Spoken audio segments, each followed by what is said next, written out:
Hey, I'm Alex Radcliffe from Board Game Co, and today I'm reviewing Hearts of Iron, the board game from Steamforged Games. Hearts of Iron is a 2 to 5 player area control dudes on a map game based on the video game of the same name from Steamforged Games. Before I go into this further, first of all, this is a prototype, all rules and components subject to change. I'll have a link to the crowdfunding campaign down below, and also importantly, especially for those Hearts of Iron fans making their way to my video, I've never played Hearts of Iron. I mean, I've played this, obviously. I've never played Hearts of Iron, the video game, so in case I don't do any justice to the source material, it's ignorance, not malice. Please forgive me now. But that said, I have played this, and so let's go ahead and dive into Hearts of Iron, tell you a bit about how it plays, my thoughts and opinions, links and timestamps to everything down below. Let's start off with the basics. This is an area control game that's going to play out across 6 rounds. At the end of 6 rounds, you'll score things up, you'll check where people are on the score track, and you'll see who won the game. But until then, what you're basically doing is you're going through a cycle every round, a cycle that is handily printed on your little player board on the side. It's a little cut off from the camera over here, but you have a player board, and on the sideboard over here, you'll be tracking what's going on. And you're going to start each round with an engine phase. The engine phase is where you take one of your engine cards.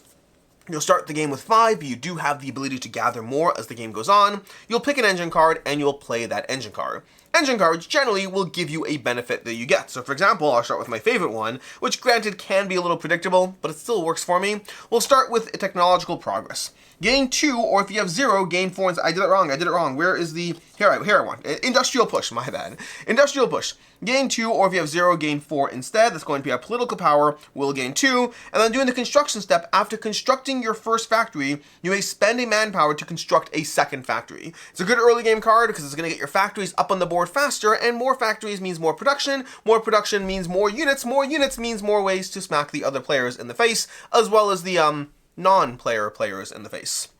So, Industrial Push, that's my engine card. All players select and reveal this simultaneously. That's my first engine card across the 6 rounds of play. From there, we're going to go through the actual steps, all handily printed on your player board, on your little reference cards, and those are basically going to be steps of construction, research, focus, production, and deployment. Just walking through those one at a time, and they are fairly straightforward. The game rounds are fairly straightforward. A lot of the intricacies are going to come through allies and what you do and how you try to, well, win, but the general structure is straightforward. We start with construction. You can spend 2 manpower. You're going to have your resources, your stability, political power, production, and manpower all tracked on the sideboard. You're going to spend 2 manpower to construct a factory in any region you control that does not already contain a factory. So I'm over here, I have a factory on the board already, and I'm going to go ahead and take one of my little factory tokens over here, and I'm going to add it to the board in one of my other regions. It's also worth noting I've already done some startup setup stuff over here. So for example, I took control of this territory because I wanted to have my island all to myself, and I didn't want anyone allying and possibly heading into here. So I took control of another territory to start the game off with a bit of a push towards your already being a bit more asymmetric than the starting everything. So I built a factory, but I can spend a manpower to build a second factory because I played that engine card. So I'm going to take another factory and I'll put it into another region, so I'm building out more production. I already have more production, more stuff happening as I go through the game. Then we go to the research phase. In the research phase, you're going to gather one of your research cards, which I have over here. You're going to pick one and then decide what you want to work on, and you can spend manpower to progress faster through that research. So for example, maybe I want to upgrade my ships. I am, after all, kind of on an island. Having some ships to protect me as well as expand outwards might be useful. So you know what, let's go ahead and do that. As Britain, let's go ahead and start working towards better ships. We'll take this card, we'll put it into play. This only requires 1 turn, so it's already going to be ready to go this 1 turn. I won't need to spend manpower on additionally ramping up that research. Basically, for example, let's say I want to do planes. Planes require 3 research. And so you're going to get 1 progress of research each round, but you can spend manpower to additionally ramp it up further. So in this case, I'm going to take my ships, I'm going to replace it over my ships. That was my 1 research card. It's pretty straightforward. Sometimes you're going to get a research card done in the first round you play it. Other times you're trying to conserve all your resources, and you'll have to choose where to spend those resources on which of these cards to accelerate them further. When you're done with the research phase, you'll go to the focus phase. So again, we construct our factories, we choose a research card, then we go to the focus phase where we choose, similarly to research, we choose from this giant deck of focus cards what we want to add to all our tools and tricks in this game. And there's a lot of things you can do. You can add a general to help you on the board. You can add cards that will just give you ongoing abilities. Your first factory is reduced each turn. You can add cards that will replace the engine cards, giving you better or upgraded engine cards to give you more things you can do as you go through the engine phase. There's a lot of things going on in these cards, so I don't want to heavily focus on all of them. But basically, if you want ongoing abilities, options to new engine cards, if you want things that will help you gain control of the various board in different ways and attack others with more ease, you can get all of that out of this deck. There's a lot of things. Think of these as almost your political agenda. There's a political phase we'll get to soon as well, but think of these as a lot of the decisions you're making as a nation as far as where to put your energy that is all over the spectrum. Some things will feel like just more research, other things just there's a whole lot of stuff in this deck, but you'll choose one of these to focus on, and then again over here in the corner, you can spend your political power to ramp these up faster. Not your manpower, but your political power to go through these. So if I wanted to do the trade agreement with Iceland over here, I would be ready in 2 turns unless I spend political power to make it ready faster. After that, we go to the production phase. You're going to spend resources to produce units. That's where you take all the production you have, you spend that production, and you gather a bunch of these units trying to figure out, I want to go ahead and build a new ship over here. I'm going to build that. I'm going to build another tank, and let's go ahead and build 2 of units over here, infantry. And you're going to be paying all the costs on the sideboard, 1, 2, 3, 4, 5, 6 over here. That would be 6 production. I'll lower my production down to 1, and I have those units ready to go. You know what? Let's go ahead and do another infantry. Let's start intimidating the other players as fast as possible. After that, you're going to go to the deployment phase. This is where you'll spend your deployment to go ahead and place those units out onto the board. So we're going to spend a deployment, take those units, and place them into various regions we control so we can get to the phase where we start taking our actions and our plans to start spreading outwards and taking control of everything, friend, foe, all those stuff as you go through it. So that's going to be the deployment phase. You spend your manpower to put these units out onto the board in different areas. Ships go adjacent to areas you control. We're going to try to get the ship down over here where it's actually going to start generating production for us. That can be very helpful. But also right now it's just kind of blocking other players from being in there. We'll grab another tank over here. It's not like we have any plans to possibly invade other territories. That would be wrong. We wouldn't do that. We definitely totally wouldn't do that even as I stockpile. Oh, I have to be careful over here because you have to pay attention to how many units can be in each region. Over here I can only have 3 units based on the width of that region. Every area in the board has a width measurement, which determines how many people can actually fit there, which does make planning your giant military conquests a little bit harder, but what's a little work in the way of, well, military conquest. That is going to be everything you do during the action phase. You'll go through those 5 steps in order, all players resolving those, and then from there, you'll go to the conflict phase. The conflict phase is where you're going to gather your various tokens that are going to define all the things you're secretly placing onto the board in order to make your plans. So let's grab my tokens over here and making sure not to get my extras yet because we only have these starting tokens. We don't want to gather any extras yet, and then we'll take these, putting them out over here. Let's go ahead and gather our tokens, placing our little plans on the board. All players are going to place their tokens down into different regions, trying to decide what it is they're going to do. And make sure I place the right one over here. I don't want that one there. We want that one there. We want that one there. We want that one over there, let's say. And then from there, players are going to resolve the tokens. In the conflict phase, they're going to resolve and flip over the tokens and resolve them one at a time, trying to move around the board. You're going to have a bluff somewhere over here. You're going to have a single move, and you're going to have a double move as well as a single move. And you're using those tokens to spread around the board into different regions. So for example, I might take these people over here and jump across the ocean over here onto my ship, because I have a ship over here, and then going over here to this next region. And I might use this token over here to move this ship down to over here, so I can start taking control, getting that production from this spot over here. You are basically going to be resolving your tokens one at a time, trying to resolve how and what you're going, where you're reinforcing. You could stagger different assaults. You could have someone do a single move into another single move, and then go ahead and spread into a new territory. Keeping in mind that as you go, a lot of allegiances are shifting. You see, there's a lot of things that are going on in the game. We actually skipped the political phase over here. In the political phase, you'll be taking turns to go ahead and spending your political power to increase or decrease your alliances with other players. That's going to be tracked heavily on this giant board, where you're going to be tracking where you stand with other players, and you have to get a certain amount of political tension in order to actually fight them. You can't just fight a nation. You have to have them upset at you in order to have that war, and that means you'll be spending your political power to make them upset, but then also ending your movement in their space. That will cause further upsetness, unless of course you're allied with them, at which point, once everyone's upset enough at each other, you can go ahead and attack them. This is a good time to note that some of the focus cards let you skip some of those steps going directly to attack, so you really have to choose what you're trying to do, as well as possibly rewarding you, getting victory points for attacking certain areas, so you want to think through that. This is also a good time to note that there's a lot going on this board. You'll have the player characters, but you have a lot of non-player characters still in play that represent the various things in the way, the stuff you have to deal with, the various nations you have to get a foothold in, and so there's a lot of conflict and fighting going on, both with the other players, but also with the general board state in general. Not that dissimilar from, well, video games and whatnot. I can't speak to this video game because I haven't played this video game, but in general, you'll have the NPCs and then the player characters going on in the game. Once you're done with that, you go to the conflict phase, where wherever there's a conflict, wherever there's you fighting against either another player, either an actual nation state on its own, or alternatively other units, you're going to add up the soft power and the hard power of the area, as well as the units, and see what you have an edge in. Because you're going to be rolling these dice, and you're going to start with the basic dice over here, but you can upgrade the dice depending on what level of strength you have. Specifically, if you have more soft power and more political power than the other person, more soft power and more hard power, you're going to be upgrading your dice to be able to roll and possibly get higher and more casualties.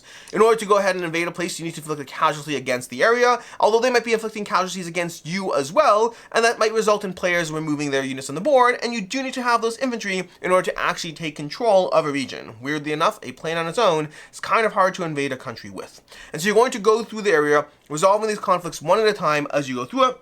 And that'll bring us to the end phase, where we're going to draw an event card over here, see what the event is going to be as far as how it messes with you. Communism's on the rise over here, and this will allow players to spread into other areas, but every event card is going to be a little different. And that is basically what you're going to be doing in a round. So a quick recap to kind of walk you through that. Every single round, you'll also be gaining benefits, gaining resources based on the areas you have control over. Each of the areas has various symbols underneath it, and whenever there's a symbol, in addition to the factories, you're going to be producing that resource on your sideboard. So once again, quick recap. You're going to play an engine card. That engine card is going to give you a benefit during the round. From there, you're going to go through the action step, where you're going to go through construction. You're going to be spending in more factories. You're going to be building research. You're going to be choosing a focus card. You're going to be producing units and then putting those units out onto the board. Those are the 5 things you're going to be doing there. Then you're going to go to the political phase, where you'll pay political points in order to adjust your standing with the various nations, of which there are a lot, as this board will suggest. And then from there, you'll go to the conflict phase, placing and resolving your tokens as you go ahead and invade your friends, neighbors, or former friends, neighbors, or possibly just shore up your own defenses in anticipation of Eric, who's been a complete jerk to you all night, and you know he wants to take control of your regions. Then you're going to go through production of, you're going to go through a change over here. You're going to draw an event card, generate resources, check stability, and score points, and that is going to be how a round plays out. Rinse and repeat at 6 times, and that is how you play Hearts of Iron, the board game. There's a lot more to go into. One thing I haven't even touched upon that I probably should have is the fun little elements of things like having the United Kingdom is currently a fascist state over here based on the way this starting card was drawn, and you're going to have that kind of flexibility. One of the things supposedly from the video game, again, I haven't played it, but you have that kind of aspect of alternate history as you choose different factions with different degrees of where they are, what they're doing, who they're allied with, who they're fighting with, what their political alignments are. You'll have a lot of that changing up how you interact with the entire game, but that is basically, in a nutshell, fairly, a Hearts of Iron, the board game. Which brings me to our review of what I like, don't like, and can see others not liking, starting off with what I like. And let's start off with one thing I touched upon already, which is the game allows for a lot of jockeying before things get too personal in the game. Meaning the fact that there's so much board over here, even at a full complement of players, you're still going to have lots of small little pockets of the board that are going to allow you to engage with the softer enemies, the non-player characters, effectively, that you have to take over and attack, which generally, and everyone's going to be different here, but for me, I like that kind of setup. Yes, at the end of the night, one of us has to win this game. But let's spend a round or two being a little less in each other's faces and, just spreading our allegiance, spreading our little influence across the board. We don't have to attack each other on the first turn. Eric does, because I talked about Eric. Eric wants to, but most of us want to have a good time. And so I like the fact that Hearts of Iron does allow you to have that. It allows you to have that jockeying before things get too personal. The sheer variety of factions plus ways to play them will totally change up. Again, I haven't gotten into a lot of these things, but there's abilities on the stuff, so you can have different combination of abilities. If you're playing as United Kingdom that's fascist, it's going to be very different than playing against United Kingdom that's, diplomacy, what's it called? Oh my gosh, why am I blanking? The other factions you can play as over there.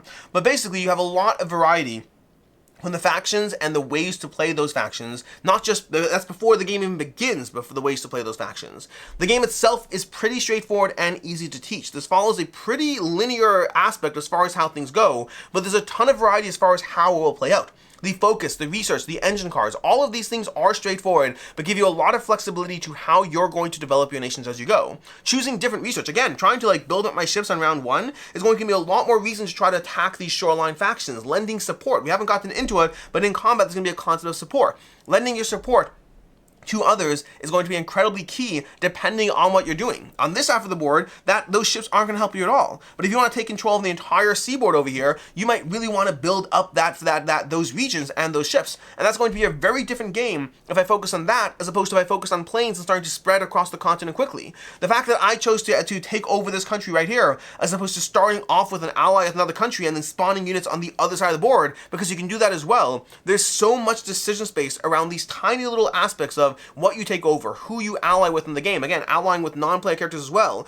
being able to spawn units into those non-player character areas and being able to go ahead and take over and attack others from different areas. There's so much decision space around these small little things that will carry out across those 6 rounds of play.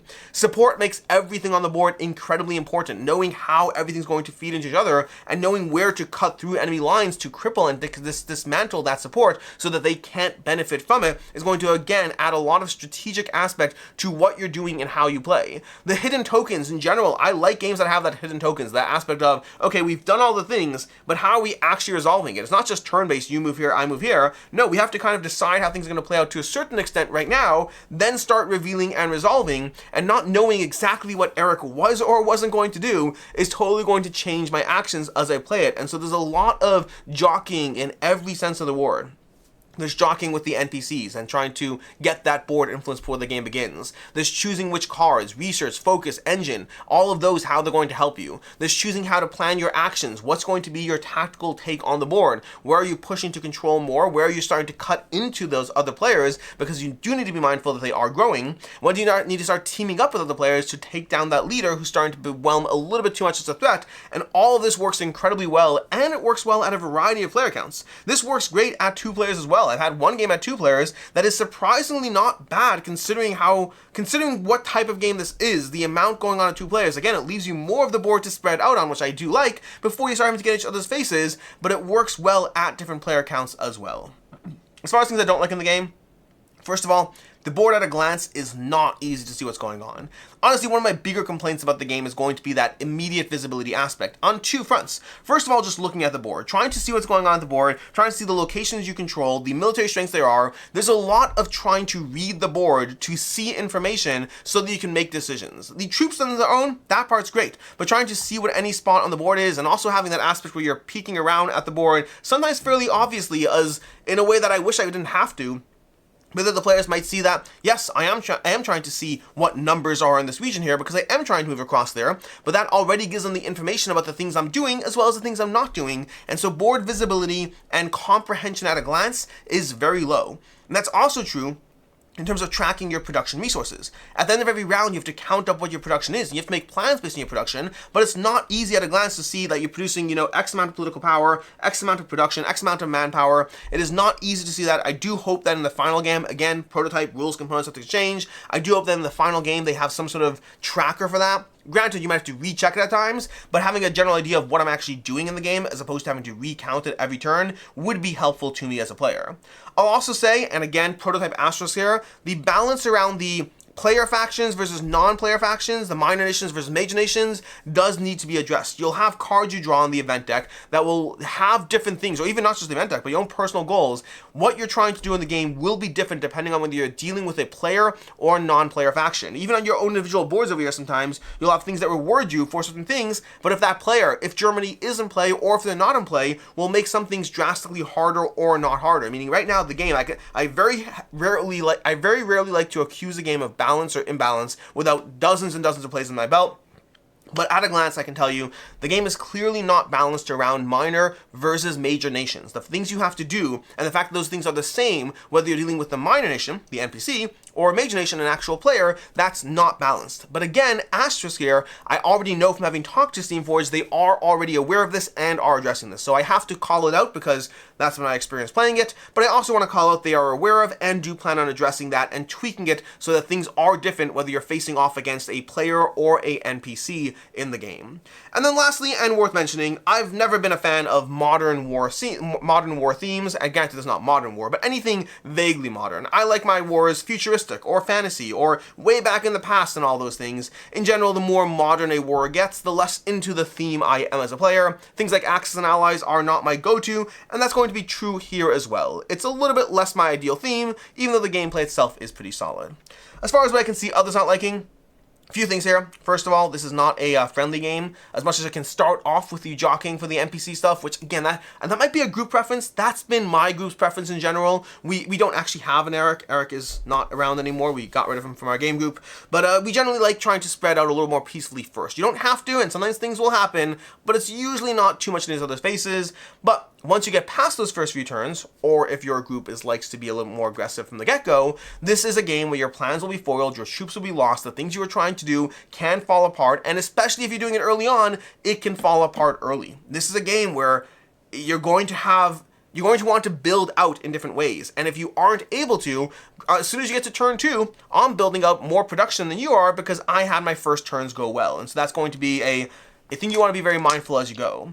Additionally, for a game with so much strategy, a lot can live or die on these dice. At the end of the day, you'll be rolling dice in combats, and how those dice play out will affect whether you're able to take control of things, and granted, depending on the level of force you put into it, might be more or less likely to be in your favor, but the dice are going to be a factor as far as whether you can get things whether you can get things done the way you planned on it or not. And so there's a lot of strategy, but sometimes you'll just roll poorly, and suddenly your plans for turn 1 are shot in the game.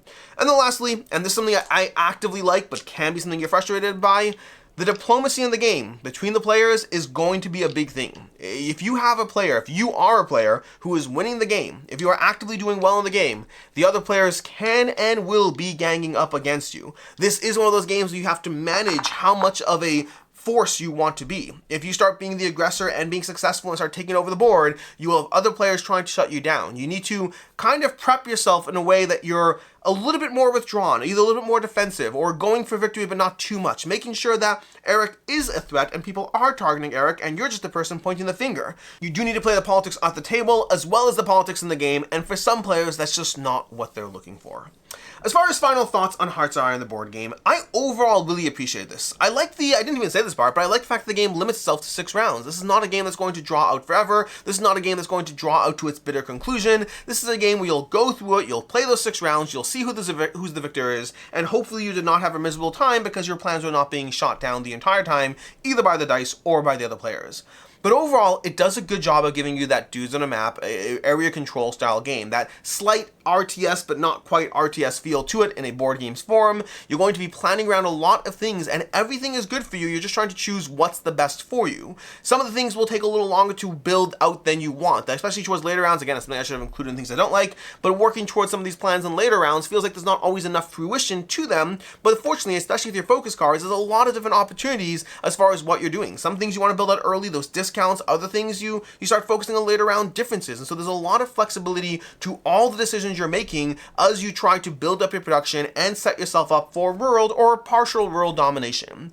The theme holds it back a little bit for me, the board accessibility holds it back a lot more, but ultimately this is still a very enjoyable experience. I'm going to give it a 4 out of 5. As far as other game recommendations, first of all, this is very, well, I shouldn't say it is, I should say it feels like it's very heavily inspired by Game of Thrones, the board game. This definitely has elements to Game of Thrones in terms of the general aspects of what you're doing, in terms of the hidden planning. It takes aspects, or seems to borrow aspects from that, while very much being its own beast. But if you do like Game of Thrones, the board game, you should definitely check out this, and vice versa. And then on a similar note, Battle for Rokugan, to me, is a game that takes some of the core combat aspects of this game, but dilutes it to just the planning. So if you like the combat here, if you like the conquest and the hidden ops, but you don't like all the engine building that goes on behind it, definitely check out Battle for Rokugan as a game that takes that element and makes it the core focus of what it's doing. In any case, and until next time, I'm Alex Radcliffe from Board Game Co. I hope you found this review helpful, and as always, I hope you have a good one.